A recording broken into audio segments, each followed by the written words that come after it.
Violencia familiar, hay previstos varias hipótesis. Normalmente cuando oímos hablar de violencia pensamos desde luego en la violencia física, en los golpes, en los empujones, en cuestiones materiales, o también llegamos a pensar en la violencia moral, las palabras altisonantes, los malos tratos verbales.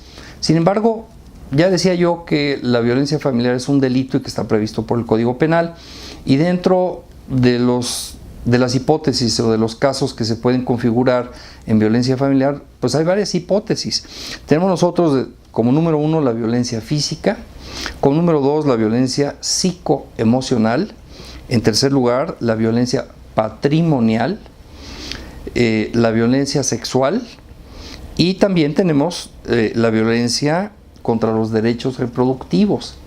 Podemos darnos cuenta entonces de que las previsiones de la ley son amplísimas y que hay figuras que son obvias, como ya lo dije hace un momentito, pero hay otras que necesitan que hagamos un análisis mucho más concreto.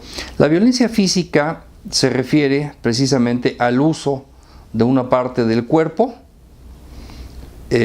un objeto, una arma o una sustancia para sujetar, inmovilizar o causar daño a la integridad del otro. ¿Qué pasa en muchas ocasiones? Hemos visto en las noticias de algún señor, alguna señora que tienen a un niño encadenado porque se porta mal, y entonces le ponen un grillete con una cadena para que no se pueda salir de la casa. Bueno, pues eso es un ejemplo clarísimo de violencia física, o pues estamos hablando del uso de cualquier otro tipo de instrumentos. Aquello tan sabido que pegar con la chancla, que pegar con el cordón de la de la plancha, cosas por el estilo, pues son casos muy específicos y muy claros de violencia física. También yo decía que existe la violencia psicoemocional.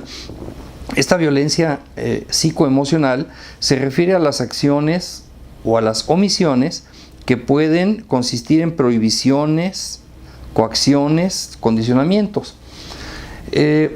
No solamente se afecta a las personas pegándolas, empujándolas o tratándolas mal, sino en muchas ocasiones el prohibirle, por ejemplo, al hijo, en un mes no vas a poder salir de la casa, o algo similar, pues puede traer también consecuencias de otro tipo, porque van a disminuir a la persona y a su personalidad, van a disminuirle la autoestima, le van a aminorar en su buen ánimo, en su buen desempeño diario. Y sobre todo, imagínense nada más el impacto que esto tiene cuando proviene de aquellas personas que se supone que son el ejemplo que debemos de seguir, cuando se supone que son las personas que más nos quieren, o que son las personas en las que debemos de confiar ciegamente, porque además son con quienes vivimos todo el tiempo. Si esto lo trasladamos nosotros a los temas que ya dije anteriormente, hacia una persona que está en estado de minoría, que es un niño, que es una niña menor de edad, que no se puede valer por sí misma, si hablamos también de una persona con incapacidad o discapacidad de tipo físico o intelectual, que también dependen al 100% de un anciano, de una persona que está enferma, pues caray, las consecuencias son muy graves, porque ya digo, la persona que más los quiere, entre comillas, pues es la que les puede causar una afectación impensable. Pero aparte de estas dos, que son las que yo siempre les he mencionado como que las más obvias o las más claras, existen otro tipo de violencias, como son la violencia patrimonial.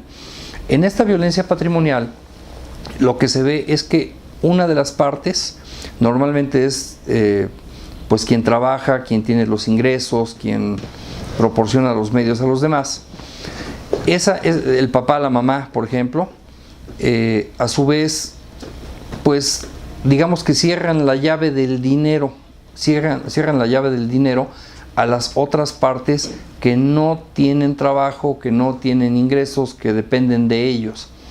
Y entonces, si bien no les están pegando con el zapato o con algún palo, ni los están amenazando, ni les están causando una afectación psicológica, pues el medio o el instrumento patrimonial pues también es muy, muy doloroso en estos casos, porque si no soy una persona que tenga la independencia, ya lo dije, por la edad, por la situación personal, económica, etcétera, y la persona de quien dependo me pone castigos y me abre y me cierra la llave de los ingresos para la escuela, para la comida, para la vestimenta, para lo que sea, pues ahí también se está lastimando a la otra persona.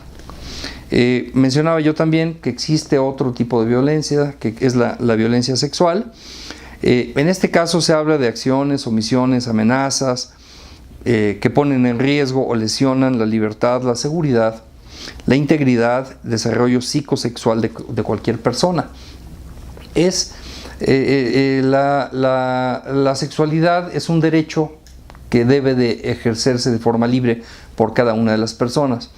Y si ese ejercicio o no ejercicio es vulnerado, es violentado a través de los miembros que forman este grupo familiar, pues también es una de las previsiones que tiene la ley y de las afectaciones que se puede causar directamente al sujeto agredido. Finalmente, también hablamos de que existe violencia contra los derechos reproductivos. Este es otro derecho que nos da la Constitución, lo conocemos como la planeación familiar. Quiero tener hijos, no quiero tener hijos, quiero tener uno, quiero tener dos, los que Dios me mande. Esas son decisiones de tipo personal y posteriormente también de pareja, según el caso. Este tipo de violencia se refiere a coartar ese derecho, a obligar a una persona, por ejemplo, a que no se cuide y a que tenga todos los hijos que no quisiera tener, que los tenga. O lo contrario, a una persona que no quiera, que sí quiera tener hijos, obligarla a que no los tenga. Entonces, ya lo digo, se trata de un núcleo familiar con todas las peculiaridades que ya acabo de mencionar, pero al mismo tiempo se trata de diferentes fuentes de violencia y de diferentes personas y modalidades como se puede cometer. Pero finalmente, lo repito, se trata de un delito.